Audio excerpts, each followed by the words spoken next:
Talking, guys.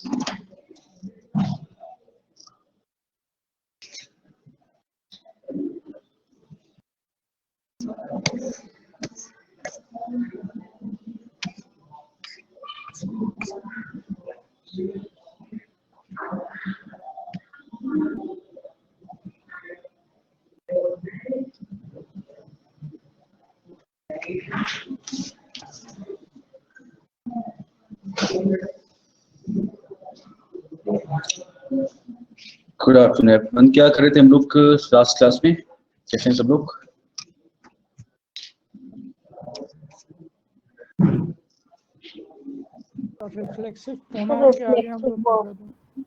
Reflexive and साथ में हमने एम्पैथिक भी किया था। Yes sir. Okay, reflexive and empathic हमने किया था लास्ट टाइम। चलिए बढ़िया।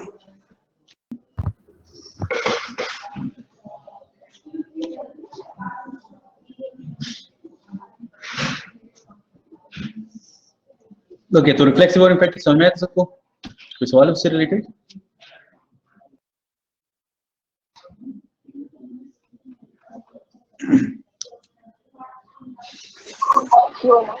सर एग्जांपल एम्फेटिक प्रोनाउन का और बता दीजिए। एम्फेटिक का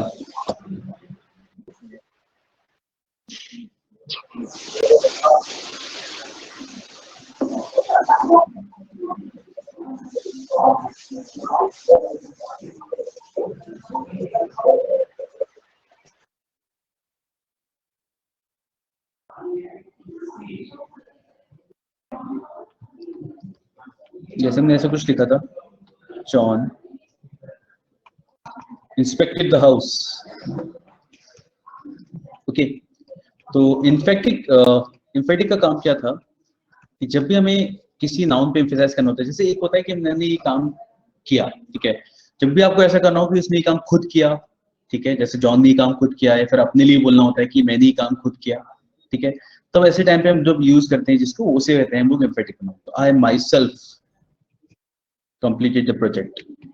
तो जब ऐसा होता है ना कि आपने कोई प्रोजेक्ट कंप्लीट किया और आपने जैसे एम्फेसाइज करना चाह रहे हो कि मैंने खुद किया, मैंने किसी की हेल्प नहीं ली, ऐसा कुछ अगर बोलने का मन होता है तो हम लोग इससे एम्फेसाइज करते हैं। तो ये माई सेल्फ क्या करता है, बस आपके मतलब इस पर्सन पे जो भी आप प्रोनाउन यूज कर रहे हो, या फिर जैसे इस केस में नाउन यूज कर रहे हो, तो नाउन के केस में या जैसे जिस किसी का नाम लिखा है, इस केस में हम क्या लिखेंगे, John himself inspected the house, John ने खुद ऐसा काम किया, ठीक है।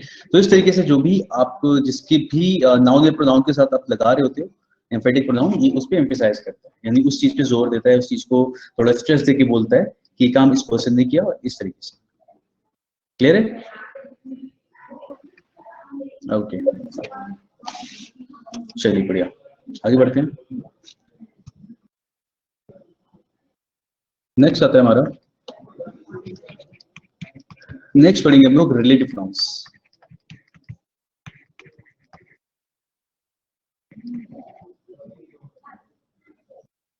Okay, so what are relative nouns?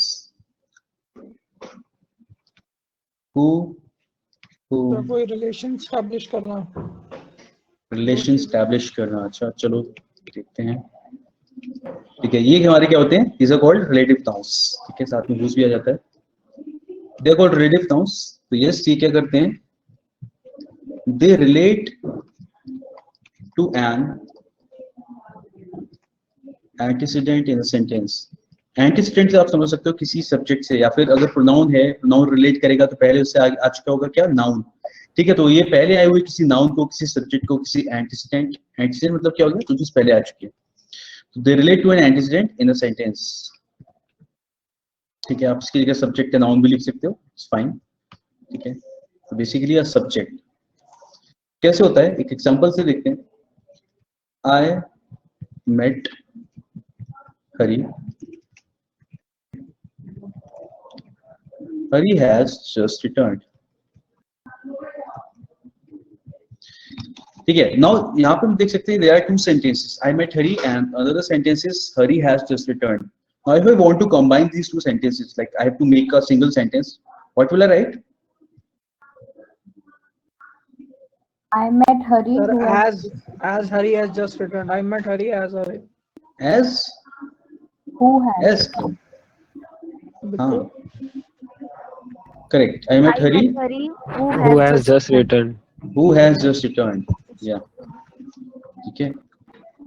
So here what you are doing is you are using who which is working like which is a relative noun. तो यहाँ पर relative noun क्या कर रहा है? It is relating हरी, ठीक है, ये हरी को रिलेट कर रहा है सेंटेंस के आगे वाले पार्ट से, ठीक है. तो यहाँ पे देखा जाए तो हम लोगों ने 2 बार यूज किया था हरी, लेकिन यहाँ पे आपने पता है कि एक बार आपने हरी लिखा, उसके बाद जो आपने हु लिखा है ये रिलेट करने के लिए यूज हो रहा है हरी को सेंटेंस के आगे वाले पार्ट से. That's why it is called relative noun, ठीक है. तो ये क्या करता है? दो सेंटेंसेस को रिलेट करने का काम करता है, मतलब पहले आए हुए किसी नाउन को सेंटेंस के आगे वाले पार्ट से रिलेट करता है, ठीक है. अच्छा देखो, इसने एक और काम किया. यहाँ पे 2 सेंटेंसेस के ऊपर I met Hari, Hari has just return, यहाँ पे हमने कंबाइन करके एक सेंटेंस लिख दिया. तो क्या बोलेंगे? यानी कि किसकी तरह भी काम कर रहा है, 2 सेंटेंसेस को जोड़ने वाले को क्या कहते हैं? Conjunction. Conjunction, ठीक है. So they relate to an antecedent in a sentence and also work as conjunction. Also work as conjunction. यानी conjunctions की तरह भी काम करते हैं सेंटेंस के अंदर, तो उन्हें जोड़ते हैं, यानी कि 2 सेंटेंस को जोड़ने का भी काम करते हैं, ठीक है. तो they are called relative nouns. जैसे एक और एग्जांपल लिखते हैं. I have found the watch. I lost the watch.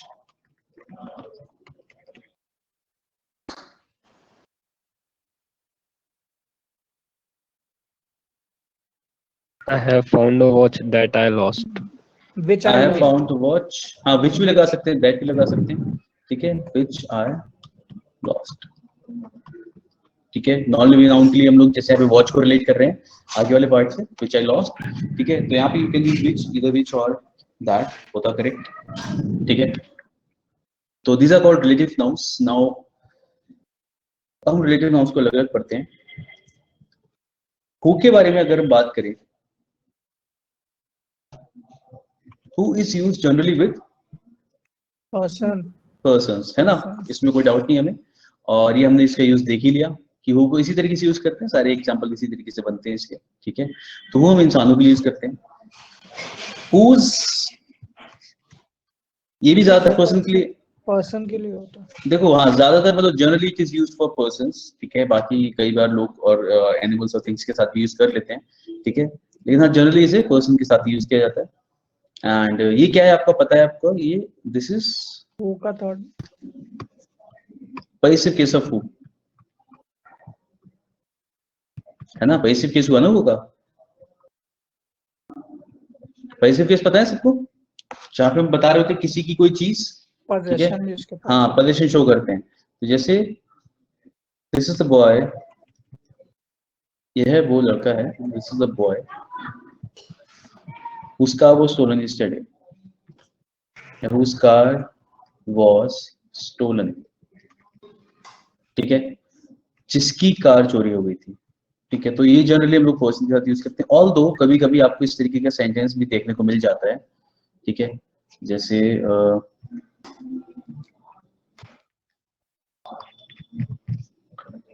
the horse whose color was black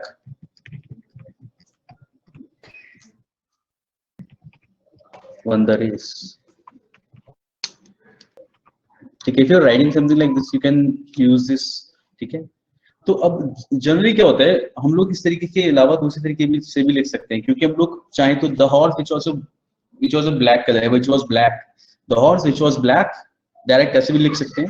इसलिए हम लोग थोड़ा सा अवॉइड करते हैं, हम लोग जनरली विच की हेल्प से ही लिख लेते हैं, हॉर्स या फिर एनिमल्स या थिंग्स के लिए. जैसे अगर मैं एक एग्जांपल और लिखूं, this is the question whose solution is easy.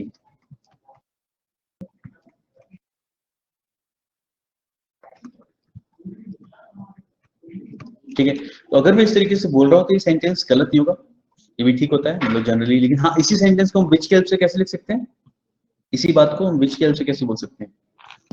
This is a question This which is a is question easy. which has a easy solution. Which has a easy solution. This is a question which has a easy solution. This is the question which has a easy solution.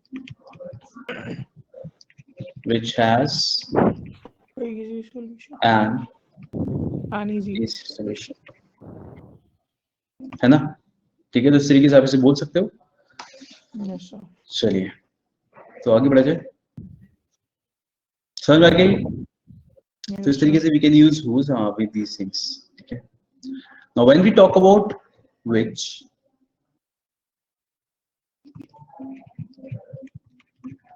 किसके साथ use करते हैं हम लोग? Things. Yeah, we generally used with animals and things. ज्यादातर आप इसे animals और थिंग्स के साथ यूज करते हो. ठीक है, तो वो एग्जांपल से हमें पता है, the book which you see on the table, अगर ऐसे बोल रहे हो तो, या फिर ऊपर हमने जैसे वॉच के लिए रिलेट करने के लिए यूज किया, जैसे यहाँ पे हमने यूज कर लिया. ठीक है, तो ऐसे तो हम यूज करते हैं इसके लिए. अभी क्या होता है, अगर मैं इंसानों के साथ कभी यूज कर सकते हैं, तो which is used with persons, relation use कर सकते हैं ऐसा तभी. is used with persons, relation, जैसे sentence form. in the case of making choice or selection. देखो, अगर मैं बोलता हूँ who is your friend and which is your friend, तो इसमें क्या डिफरेंस होता है? वो सर आप वो रिलेशन पर्सन से रिलेटेड वो से बात कर रहे हो, मतलब हु यूज कर रहे हो कि उसका दोस्त कौन है, कौन Who है? is this और जब बोलते हैं which is a friend, अगर मैं बोलूँ आपसे कि which is a friend, इसका मतलब क्या होगा? बस Like choice हो गया। मतलब उसका फ्रेंड है वो, मतलब नहीं। उसका फ्रेंड. नहीं सर, चॉइस हो जाता है ना. देयर आर मल्टीपल पीपल हाँ, व्हिच इज जैसे अ फ्रेंड. जैसे आस्किंग. मान लो, हाँ, जैसे सामने मान लो 10 लोग बैठे हुए हैं, तो if I ask कि which is a friend, तो तुम बताओगे ना कि these two are my friends, ऐसा मतलब it goes towards something like selection और making choice कि हाँ ये दो हैं, या फिर एक फोटो दे रखा है तो उसमें से बताना होगा, तब आप क्या यूज करते हो? which, इस तरीके से बताते हो. समझ में आया? ठीक है, तो वो मतलब होता है कि which का मतलब होता है कौन सा है, and who is मतलब कौन है. तो ऐसे केस में जहाँ पे आप choice of selection show कर रहे हो, तो we can use which with persons also, जैसे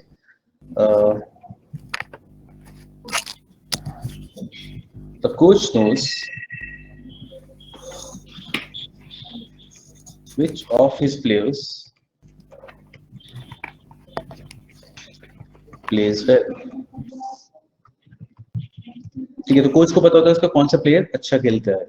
ठीक है, तो coach knows which of his players मतलब कौन सा, उनमें से कौन सा. तो ऐसे केस में आप which यूज कर सकते हो विद पर्सन्स आल्सो. ठीक है, तो coach knows which of his players plays well. Clear है चीज? Yes sir. Yes sir. Okay. Now the question comes.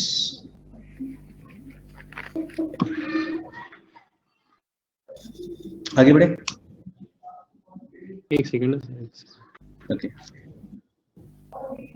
पर आप कह रहे थे कि इसका आप पीडीएफ प्रोवाइड करेंगे सर, आप जो भी आप करवा रहे हैं. हाँ, कर दो मैंने.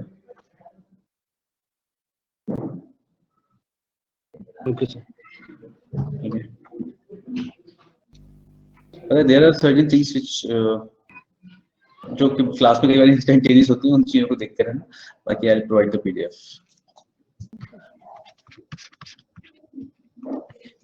ओके, अगर हम बात करें, अब यहाँ पे एक सेंटेंस लिखता हूँ मैं.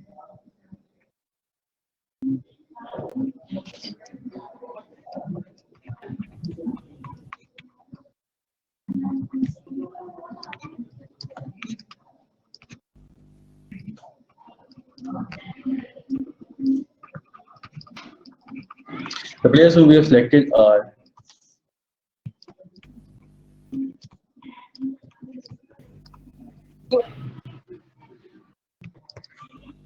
young and ambitious.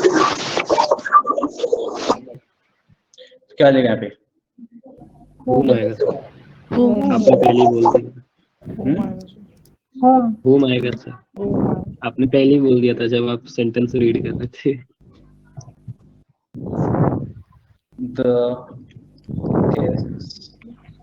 चलो ठीक है, मैंने पहले बोल दिया था, तुम बता दो बाद में क्यों आएगा.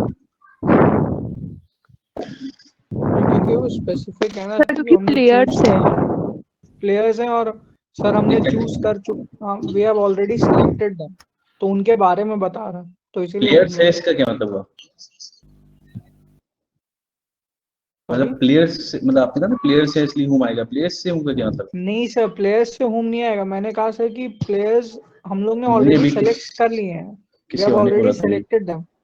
किसी और ने बोला था कि प्लेयर से इसलिए होम आएगा, मतलब क्या रीजन यस था? Sir. Why? Sir plural. Plural, no there is no such rule. ठीक है, ऐसा कुछ रूल नहीं है। ठीक है कि Okay. प्लूरल के साथ में हाँ मतलब कि प्लूरल है तो हम होम लगाएंगे। अगर आप हु यूज करते हो ना तो हु सिंगुलर प्लूरल सबके लिए रिलेट करने के लिए यूज कर सकते हो। ठीक है, there is no such difference कि हम इसे सिंगुलर के साथ यूज करने वाले हैं प्लूरल के साथ यूज करने वाले हैं, तो ऐसा उसमें कोई भी कुछ भी नहीं है, बिल्कुल भी दूर दूर तक रूल है। ठीक है, तो ऐसा कभी भी नहीं सोचते हैं। या हम देखो कैसे डिसाइड करेंगे। गेस्ट हूम फीवर, ठीक है, गेस्ट हूम हु तो लिख लिया हमने। We were talking about have come are my brothers-in-law.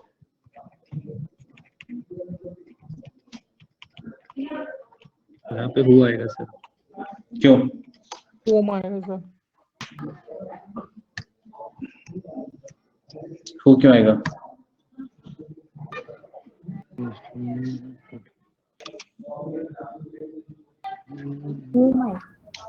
Sir home मतलब तो सर, लेकिन यहाँ sentence like the guest whom we were talking मतलब हम उनसे बात कर रहे थे ऑलरेडी, ऐसा हो जाएगा ना। हम उनसे बात कर रहे थे, क्या लिखा हम है? उनके बारे में बात कर रहे हैं। उनके बारे में बात कर रहे थे, so the guest who we were talking about ऐसा आएगा ना then? हाँ हाँ, yes we are talking about have come are my brothers-in-law। ठीक है, तो जिनसे बात नहीं कर रहे थे उनके बारे में बात कर रहे थे। ठीक है, कैसे डिसाइड होता है देखो, सेंटेंस में एक रूल होता है, ये आते हैं इस पे वापस। इसलिए होता है जब भी किसी भी सेंटेंस में आप लिखते हो तो subject should be equal to verb, यानी कि जितने सब्जेक्ट्स होने चाहिए उतने वर्ब होने चाहिए। ठीक है, एक सब्जेक्ट के लिए एक वर्ब लगेगा, तो अगर दो सब्जेक्ट थे तो दो वर्ब होंगे, या दो वर्ब्स हैं तो मान लो दो सब्जेक्ट्स होंगे उसके लिए। ठीक है, नंबर ऑफ वर्ब्स जो होते हैं उनके बराबर सब्जेक्ट होने चाहिए। कभी अगर नहीं होता है तो सेंटेंस में हम हु लगाते हैं, it also it works like a subject, ये हमें पता है। ठीक है, वो अगर जब सेंटेंस में आता है तो सब्जेक्ट की तरह काम करता है। नाउ अब इसमें क्या है,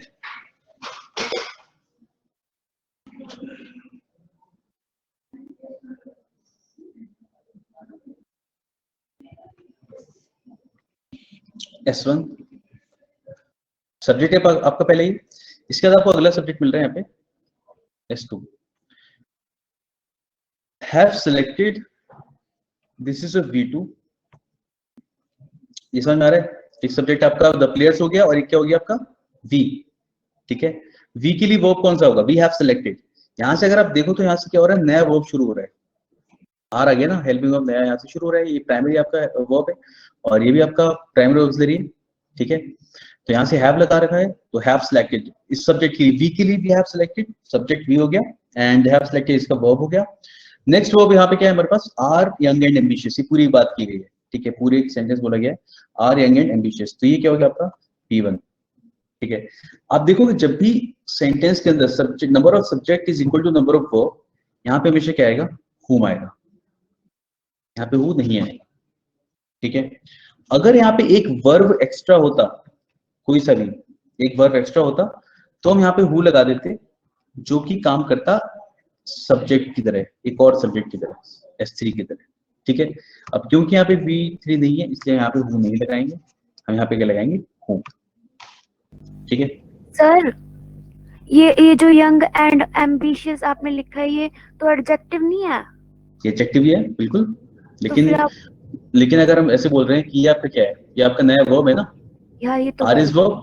हाँ, तो उसके बाद अगर हम कोई बात कंप्लीट करने के लिए बोलते हैं उसे वर्ब का कॉम्प्लीमेंट बोलते हैं हम लोग, जो बात को कंप्लीट करने के लिए यूज हो रहा है। हाँ। ठीक है, जस्ट कॉल्ड वर्ब कॉम्प्लीमेंट। ठीक है, तो हाँ ये एडजेक्टिव है वैसे देखा जाए तो, क्योंकि उनकी उसमें उनकी क्वालिटी बता रहे हैं कि वो कैसे है, लेकिन ये क्या कर रहे हैं, वर्ब को कंप्लीट कर रहा है। अब देखो सेंटेंस सेकंड वाले में क्या आएगा,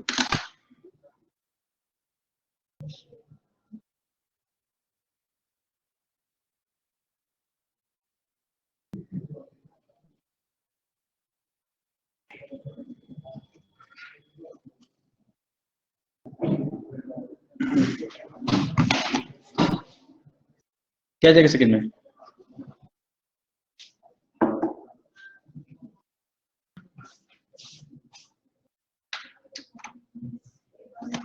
कैलकुलेट करो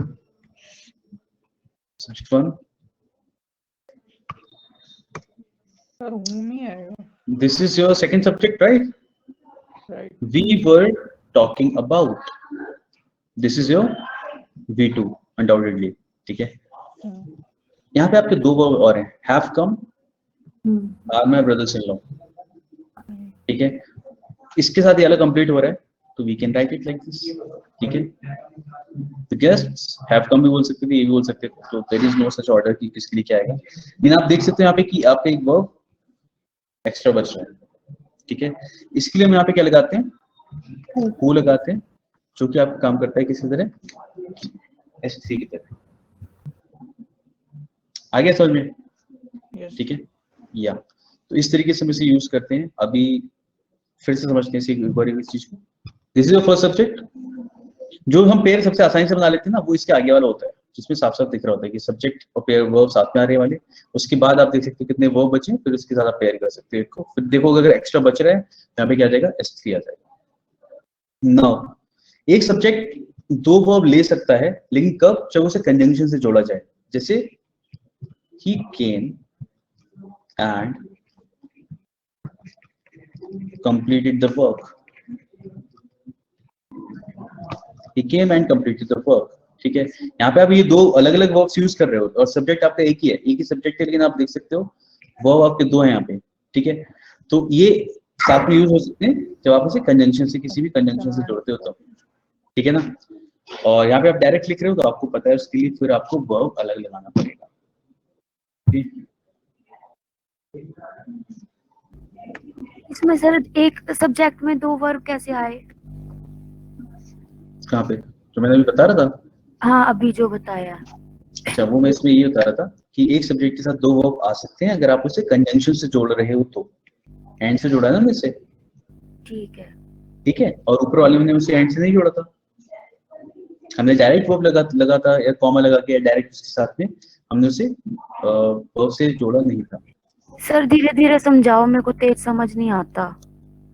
चलो फिर से समझाता हूँ। नहीं आप आगे समझाओ, कोई बात नहीं। अभी तक समझ में आया? ये तो रब नहीं हो रहा है, I guess something happened, God.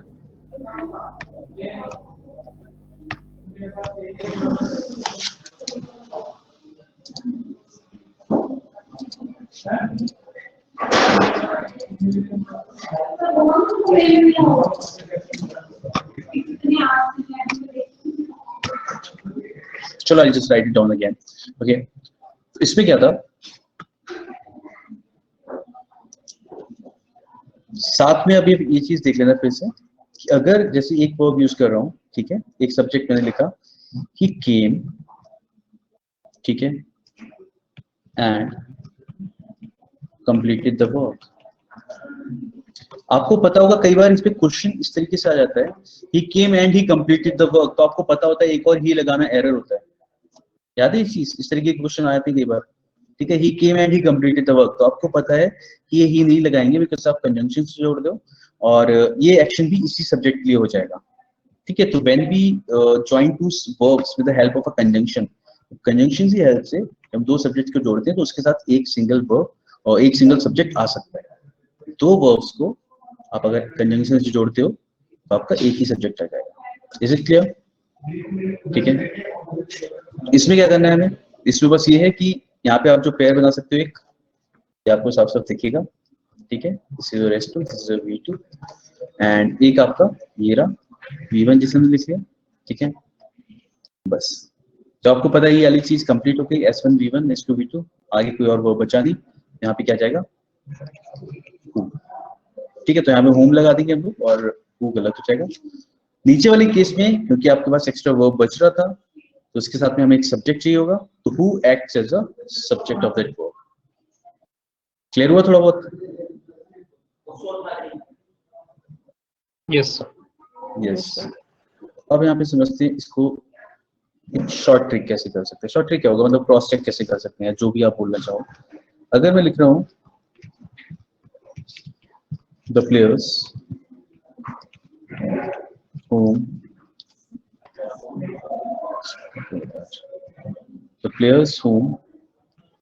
we have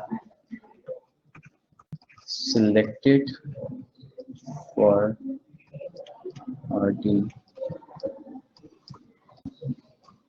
are young and ambitious। ठीक है, अगर मैंने इस तरीके से सेंटेंस लिखाना हो या फिर चेक कि ये सही है या गलत है, तो कैसे किया जाएगा? इसमें कहा जाता है कि आपको ये पार्ट चेक करना है ना, ठीक है, तो आपको क्या करना है, इससे लिख के जो अगला सब्जेक्ट और वर्ब का पेयर है उसे एक बड़ा सा ब्लैंक मान लो। ठीक है, एक सब्जेक्ट आपका ये हो गया और वर्ब क्या हो गया, have selected for our team, this is a verb. तो आप यहाँ से लिख के यहाँ तक क्या करोगे, इसे ब्लैंक मान लोगे, ये एक बड़ा सा ब्लैंक है।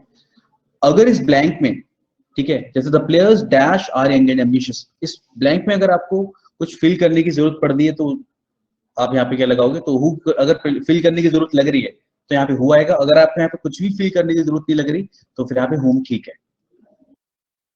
समझ में आया? एक और एग्जांपल समझते हैं जो हमने ऊपर दूसरा एग्जांपल लिखा था। The guests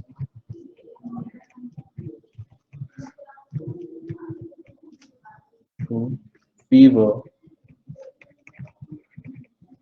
talking about have come are my brothers-in-law।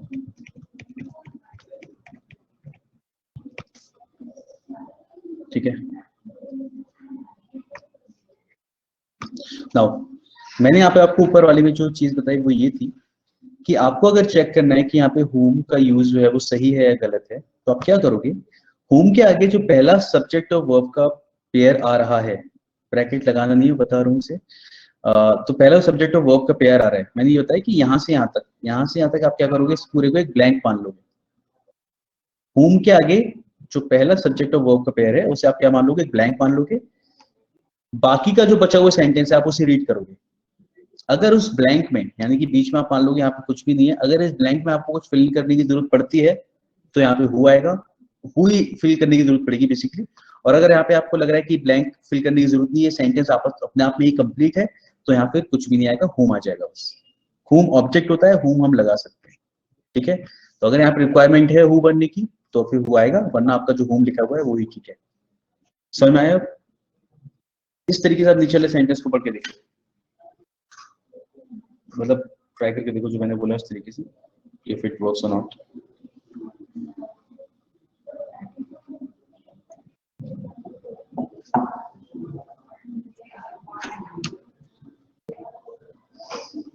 चलो मेरे साथ करो, मुझे ये चेक करना है हु ठीक है या नहीं है। ठीक है, एग्जाम में मान लो सेंटेंस ये है और एक रैंडम सेंटर में नहीं पता भी, इसमें हम बस चेक करना है, लास्ट में नो एरर लिखा है। ठीक है, मैं चेक करना है कि ठीक है या नहीं है। हु के पास पहला सब्जेक्ट और वर्ब का पेयर कहां तक है?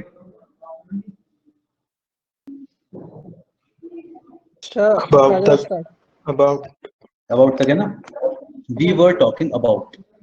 ठीक है, अब हु से लेके अबाउट तक सोचो एक ब्लैंक है, क्या आपको इस ब्लैंक में कुछ फिल करने की जरूरत पड़ेगी? पढ़ के देखिए। मैं कह रहा हूँ हु भी नहीं लिखा है यहाँ पे, ठीक है, हम यहाँ तक मान लेते हैं ब्लैंक है। क्या लिखना होगा? The guests dash have come are my brothers-in-law। है ना, पढ़ने की जरूरत पड़ने की? यस, तो यानी कि यहाँ पे हु आएगा, और अगर इसमें कुछ भी फिल करने की जरूरत नहीं पड़ती आपकी, ठीक है, तो यहाँ पे क्या आ जाता, हुम आ जाता। ठीक है, ये इस तरीके से करना होता है। ठीक है,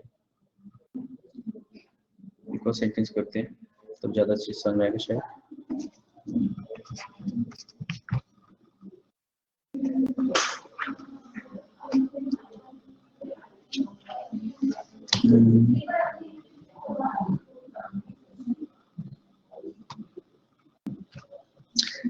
देख सकते हैं बैगो,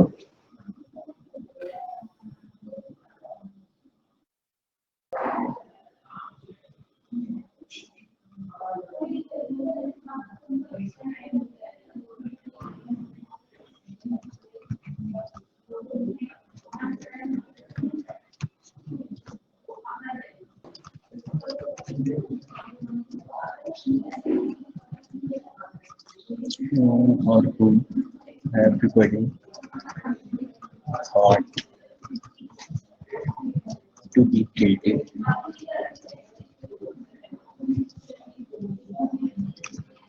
Turned out to be innocent.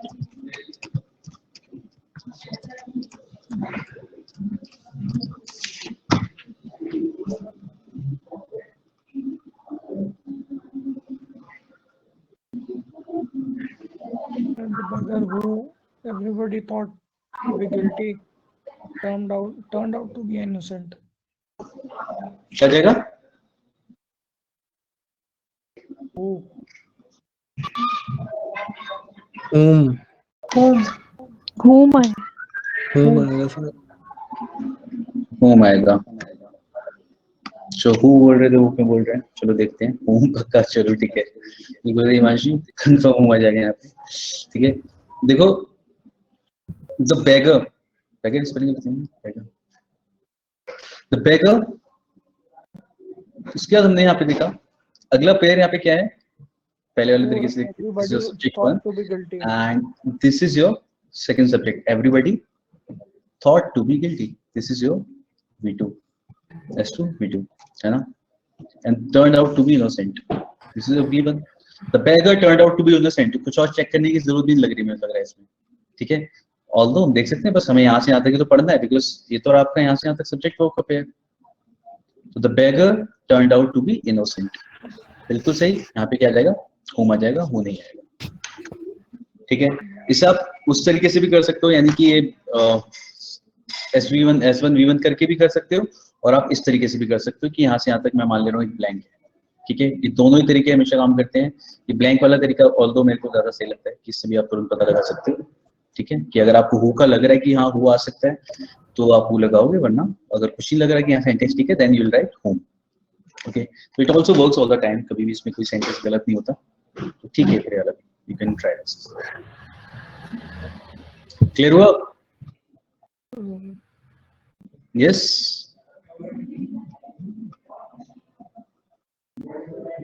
समझ में आ गया ना सबको? Yes, sir. yes sir। Cool, चलिए आगे बढ़ते हैं फिर।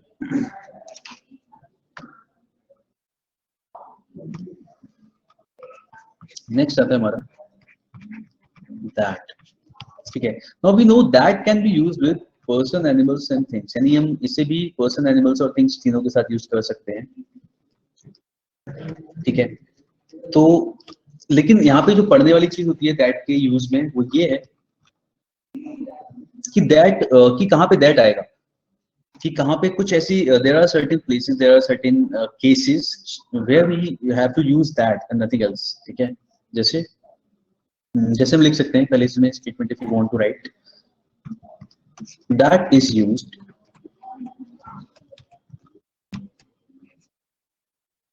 इन preference to who and which in the following cases.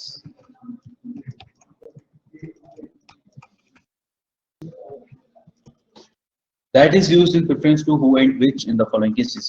कि who और which की जगह हम that को कहाँ पे prefer करने वाले हैं, ठीक है। We get a lot of question on this. तो पहले लिखेंगे with superlatives. सुपरलेटिव सबको पता है?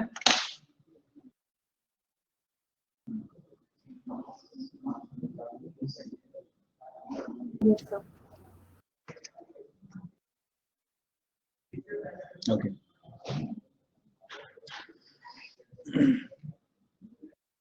सुपरलेटिव्स जो नहीं पता बता दे रहा हूँ।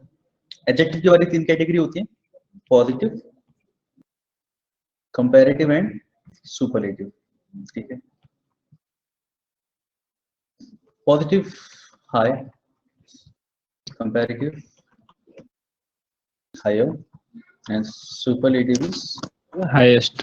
हाईएस्ट। ठीक है, तो जहां भी हम लोग हाईएस्ट, मोस्ट, बेस्ट, इस तरीके के सेंटेंसेस, इस तरीके के एडजेक्टिव्स यूज करते हैं अपने नाउन के साथ में या किसी भी प्रोनाउन के साथ में जनरली, जिसको हम लोग क्वालिफाई कर रहे हैं इससे, ठीक है, तो उसके साथ हम लोग उसको रिलेट अगर हमें करना होगा तो हम दैट की हेल्प से करते हैं। ठीक है, तो इसमें एग्जांपल देखते हैं विद सुपरलेटिव्स में। जैसे अगर मैं लिखता हूं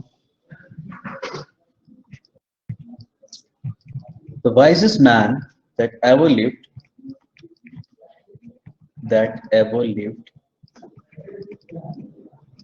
made mistakes. The wisest man that ever lived made mistakes. तो यानी कि जो सबसे बुद्धिमान व्यक्ति भी अभी तक रहा है उसने भी गलती की है। तो ये जो that हो गया, this is your relative noun, ठीक है। एंड अब वैसे मैन के साथ हम लोग who लगाते हैं, ठीक है, लेकिन यहाँ पे क्या है, सुपरलेटिव डिग्री लगी हुई है, इसलिए यहाँ पे क्या गया, that आ गया। ठीक है, तो ये ध्यान रखना है कि सुपरलेटिव डिग्री अगर हम यूज कर रहे हैं तो उसके साथ हम लोग that यूज करेंगे। जैसे this is the best thing that we can do.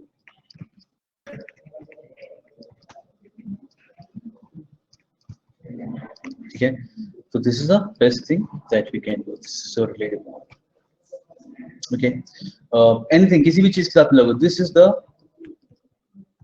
best book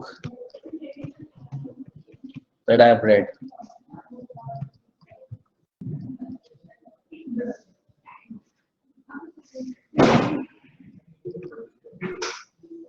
काफी टाइम।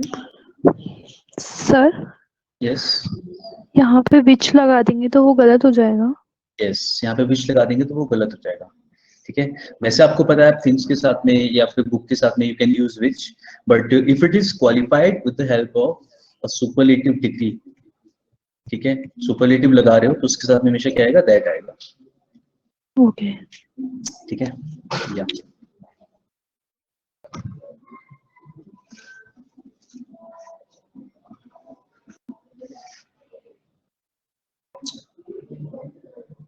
ठीक है, तो ये बस गुड का सुपरलेटिव है ना, best. Yes, good, better, best. ठीक है,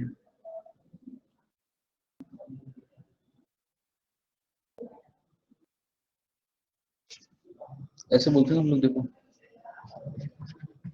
this is one of the best books that I have ever read. ठीक है, कुछ भी इस तरीके से बोलते हो अगर आप, one of the best books that I have ever read, ठीक है, तो क्या आ जाएगा, बेस्ट लगा दिया, तो सिंगुलर प्लूरल से कुछ किसी चीज से फर्क नहीं पड़ता, और एक्चुअली फर्क पड़ेगा वो मैं अभी आगे समझाऊंगा कि सिंगुलर प्लूरल से क्या होता है। आई एम सेइंग कि दैट के यूज पे कोई फर्क नहीं पड़ता, यहाँ पे दैट ही आएगा, और सुपरलेटिव डिग्री अगर है तो दैट आएगा। ठीक है, this is the first point कि दैट को हम प्रेफर करते हैं हु और विच की जगह जब हमारे पास सुपरलेटिव डिग्री हो, यानी कि जिस नाउन या प्रोनाउन को हमने और उसके साथ में सुपरलेटिव डिग्री यूज की गई उसके साथ हम दैट लगाएंगे। नेक्स्ट आता है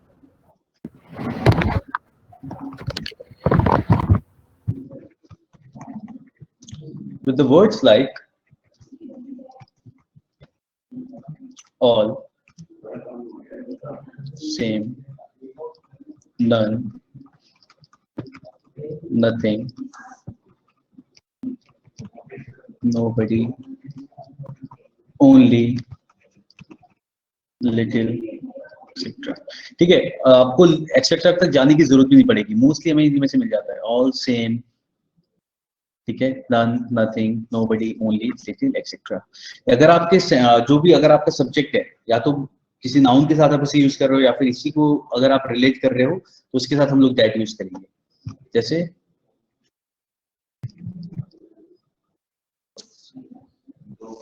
this is the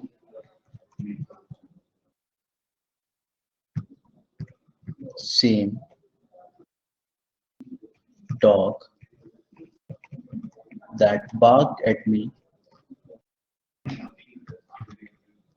yesterday.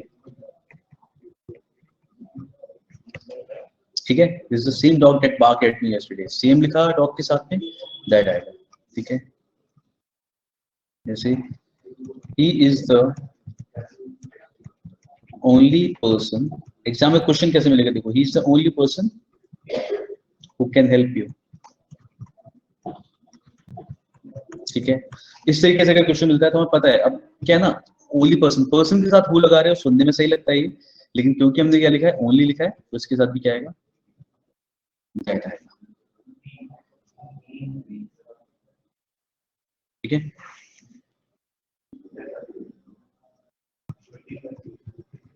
there is nothing that is impossible.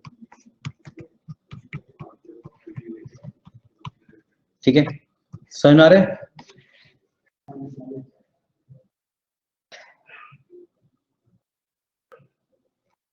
Clear हो रहा है सबको? यस सर, इतने सारे रूल्स सर याद कैसे रखेंगे हम? यार यूज करते रहते हैं तो धीरे धीरे याद होते रहते हैं. जैसे अगर हम इसके बाद जब क्वेश्चन करेंगे, क्वेश्चन में हमारे, जैसे मैं आपको क्वेश्चन लिख दूंगा, तो जो भी हमारे पास एक्सरसाइज हम यहाँ पे कर रहे होंगे, उसमें क्या होता है, हम लोग क्वेश्चन देखेंगे, हमें समझ नहीं आएगा कि इस पे क्या करना है, फिर मैं आपको याद दिलाऊंगा कि हमने ये रूल पढ़ा था, देखो ये चीज यहाँ पे लगाएंगे, उस तरीके से याद होते जाते हैं. ठीक है, तो एक बार हम लोग हर एक चैप्टर के साथ में we'll solve the exercises, then उसका 2-3 टॉपिक के बाद हमने एक मिसलेनियस एक्सरसाइज करेंगे. तो ये तरीके होते हैं, इससे हमें रूल्स याद होने शुरू होते हैं. तो रूल्स याद होते हैं क्वेश्चंस करने से. ठीक है, नंबर ऑफ क्वेश्चंस इंक्रीज करो, रूल्स याद होने शुरू हो जाएंगे. रूल्स का बिल्कुल भी मतलब नहीं होता अगर मैं बोल रहा हूँ कि रूल्स याद करने के लिए होते ही नहीं, रटने के लिए नहीं होते. इट्स नॉट लाइक कि I want you to cram up the rules की पे आप बस किताब खोलो और जो मैंने बोला है रट लो. बिल्कुल भी नहीं, हो ही नहीं सकते याद, कोई मतलब भी नहीं होगा. जितना ज्यादा हम इसका एप्लीकेशन देखेंगे कि इसका प्रैक्टिकल एप्लीकेशन क्या है, कि सेंटेंस में कहाँ यूज हो रहा है, ठीक है, उस तरीके से याद होना शुरू होते हैं. तो क्वेश्चंस हम करेंगे काफी सारे, आप भी सॉल्व करो, तो फिर आपको रूल्स के याद रहने की चिंता नहीं करनी पड़ेगी. इतने सारे रूल्स याद कैसे होंगे, आराम से होंगे सब. ठीक है, अच्छा देखो, जैसे वाला है ना, अगर मैं यहाँ पे सेम यूज नहीं करता, अगर मैं केवल इतना लिखता, this is the dog that barked at me yesterday, मान लो कोई सी बुक ले सकते हो, पता है बहुत सारी बुक्स हैं, बहुत सारी बुक्स ऐसी हैं, सब में क्वेश्चन सेम तक मिल जाते हैं कई बार. ठीक है, बस कोई भी बुक लो और उससे जैसे प्रीवियस है या फिर मॉक टेस्ट है, उनको क्वेश्चंस करना शुरू करो उसमें. ठीक है, 2 तरीके की बुक्स हैं मार्केट में, इसमें चैप्टर वाइज भी दे रखा है, कुछ हैं जिसमें केवल previous year questions chapter wise दे रखे हैं, कुछ में केवल previous year question paper wise दे रखे हैं. ठीक है, तो आप कोई सा भी यूज कर सकते हो, कोई सी यूज दे सकते हैं जो आपको देखने में अच्छी लगे, जिसका फॉन्ट अच्छा लगे. ठीक है, बुक्स मोस्टली एक जैसी हैं, सच में आपको क्वेश्चंस भी सेम मिल जाएंगे, but what you have to do is you have to practise. वो देखिए कि कितने ज्यादा प्रैक्टिस कर सकते हैं. ठीक है, ओके, तो this is the same dog. तो अगर यहाँ पे हम सेम यूज नहीं कर रहे होते, this is a dog which barked at me yesterday.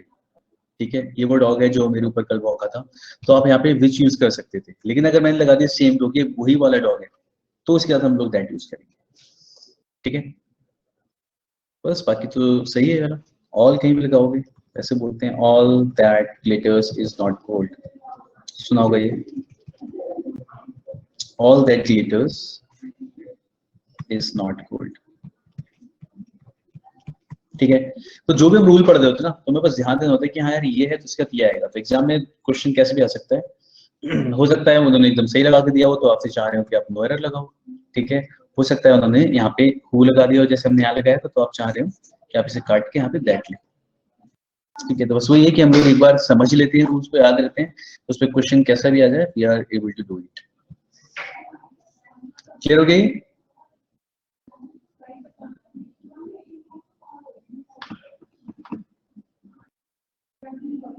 चलिए,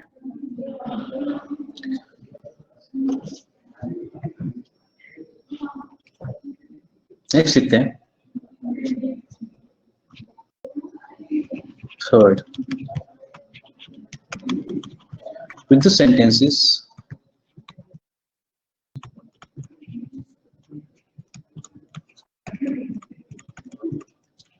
beginning with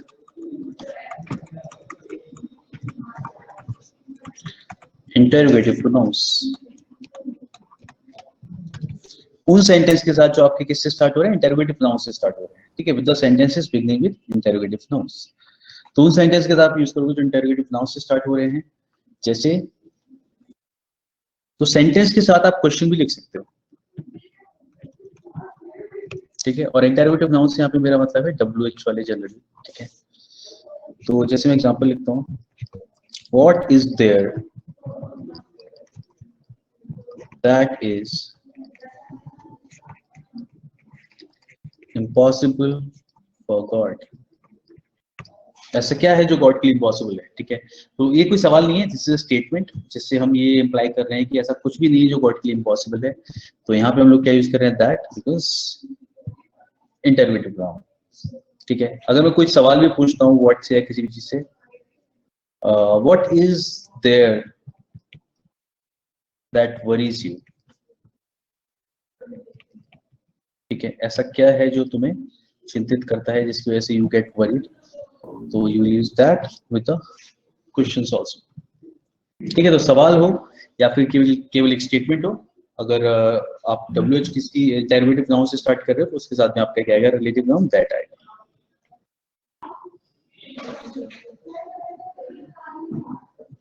सर फर्स्ट वाला भी तो क्वेश्चन ही होगा।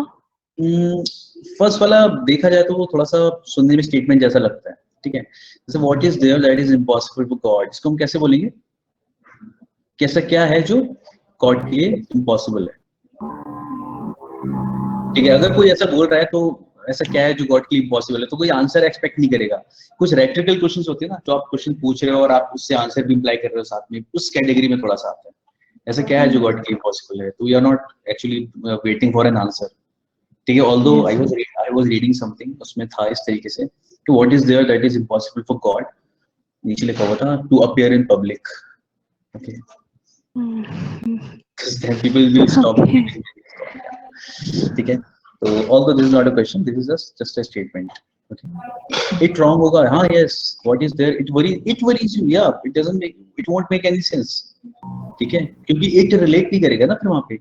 it तो हम किसी जगह पे pronoun की तरह यूज कर सकते हैं, it relate नहीं करेगा आगे वाले पार्ट से। ऐसा क्या है जो उस वाले सेंस में यूज नहीं कर पाओगे आप it को, तो yes यहाँ पे गलत हो जाएगा it। चलिए नेक्स्ट और लास्ट पार्ट इसमें आता है जिसमें हम दैट को प्रेफर करेंगे, वो है with a pair of subjects. Subjects बोल सकते हैं, एंटीसीडेंट बोल सकते हैं। With a pair of subjects where one is a person and the other an animal or a thing। Subject के पेयर के साथ में जहां पे एक तो इंसान हो और दूसरा कोई भी एनिमल और a thing, then we will use that। Let's look at an example। The boy and his dog that trespassed। अब देखो, अगर हम केवल बॉय की बात कर रहे होते तो हम who यूज कर सकते थे, and if you were just using if you were just talking about dog then we would have used which, ठीक है। but we are talking about both of them at the same time, ठीक है, in a pair, the boy and his dog, तो इसलिए हमने क्या use किया, that use किया। that trespassed on the club premises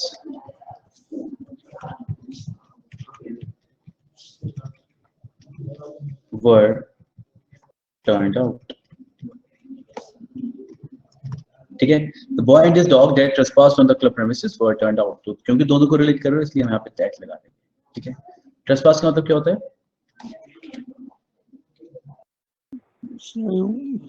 जबरदस्ती घुस जाना, जबरदस्ती नहीं, चुपके से घुस जाना, या किसी की प्राइवेट प्रॉपर्टी में विदाउट परमिशन, ठीक है।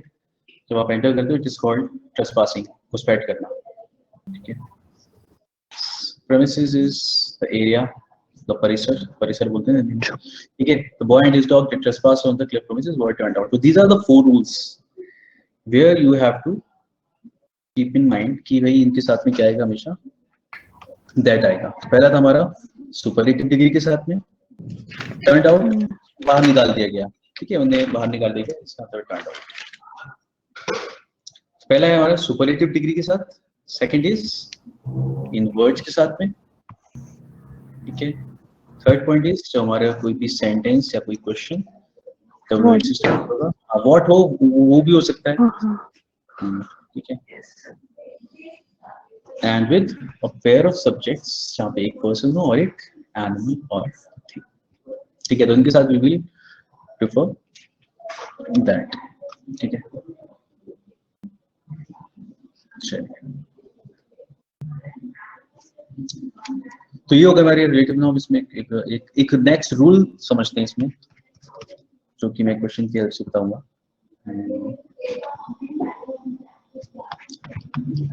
He is one of the best players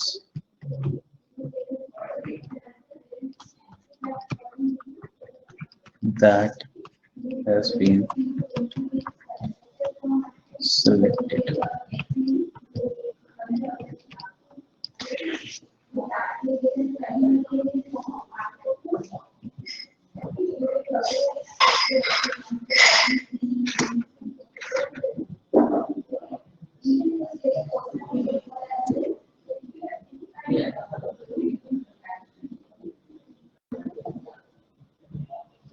अगर भी कुछ एरर लग रहा है तो वो बताओ, बाकी मैं बताता हूँ उसमें क्या है। प्लेयर आएगा सर? नहीं,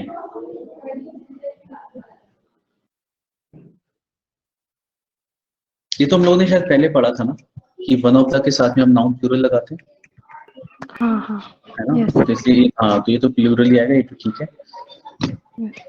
have been, yes yes yes, बिल्कुल सही, ठीक है। प्रति यहाँ पे वो नहीं आ सकता बिकॉज हमने सुपरलेटिव डिग्री लगाया इसलिए दैट आया, तो दैट का यूज ठीक है। हम क्या लगाएंगे, यस यहाँ पे लगाएंगे हैव। द रीजन इज यहाँ पे हम ऐसे समझते हैं दैट, यानी कि जो भी हमारा रिलेटिव नाउन है वो जिस भी नाउन या प्रोनाउन को रिलेट कर रहा है, अगर वो सिंगुलर है तो आगे वो सिंगुलर आएगा, अगर वो प्लूरल है तो आगे वर्ब कैसा आएगा, प्लूरल आएगा, ठीक है। तो दैट अगर सिंगुलर को रिलेट कर रहा होता तो हम वहां पे हैज लगा सकते थे, लेकिन वो प्लूरल को रिलेट कर रहा है तो हम उसके साथ प्लूरल ही यूज करेंगे, ठीक है। तो इस तरीके की चीज है, लिख सकते हैं verb to be used after a relative noun depends upon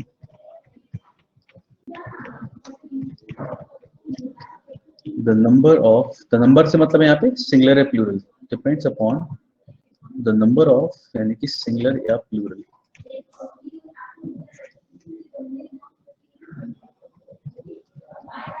noun और प्रोनाउन preceding it मतलब इससे पहले आने वाला, preceding it, ठीक है। तो वर्ब जो यूज करें, verb to be used after relative noun, relative noun के बाद जो भी वर्ब लगाने वाले हैं, it depends upon the number of noun और प्रोनाउन प्रीसीडिंग इट। तो उससे पहले जो भी आप नाउन या प्रोनाउन लिख रहे हो उसके ऊपर डिपेंड करेगा, अगर वो सिंगुलर है तो सिंगुलर आएगा, अगर वो प्लूरल है तो प्लूरल आएगा, ओके। चलिए, क्लियर है सबके लिए? Yes sir. ओके, तो चलिए let's keep it till here. आज के लिए इतना रखते हैं इसे, और इस पे क्वेश्चन हम लोग देखेंगे नेक्स्ट क्लास पे, ठीक है। इस वाले पार्ट पे भी हम लोग और चीज देखेंगे और समझेंगे आगे रिलेटिव नाउन को थोड़ा सा एक दो क्वेश्चन से, तो फिर हमें क्लियर हो जाएगा, ठीक है। तो बाकी अभी हमने जो आज किया है इससे रिलेटेड कोई भी क्वेश्चन हो आप मुझे बताइएगा नेक्स्ट क्लास में, और बाकी हम लोग इसको आगे फिर नेक्स्ट क्लास में करते हैं, ठीक है। चलिए, तो चीजें क्लियर हुई आज की? Yes sir. चलिए, तो हम लोग नेक्स्ट, हाँ बढ़िया, तो चलिए नेक्स्ट क्लास में मिलते हैं एंड फिर हम इसे आगे बढ़ाएंगे। और बाकी आप देख लिया करो एक बार जो मैंने पढ़ा है ना, उससे देख लिया करो, कोई भी डाउट हो करे नेक्स्ट क्लास में पूछ लिया करो, तुम साथ में कर लिया करेंगे उससे। चलिए मिलते हैं फिर, थैंक यू गाइस।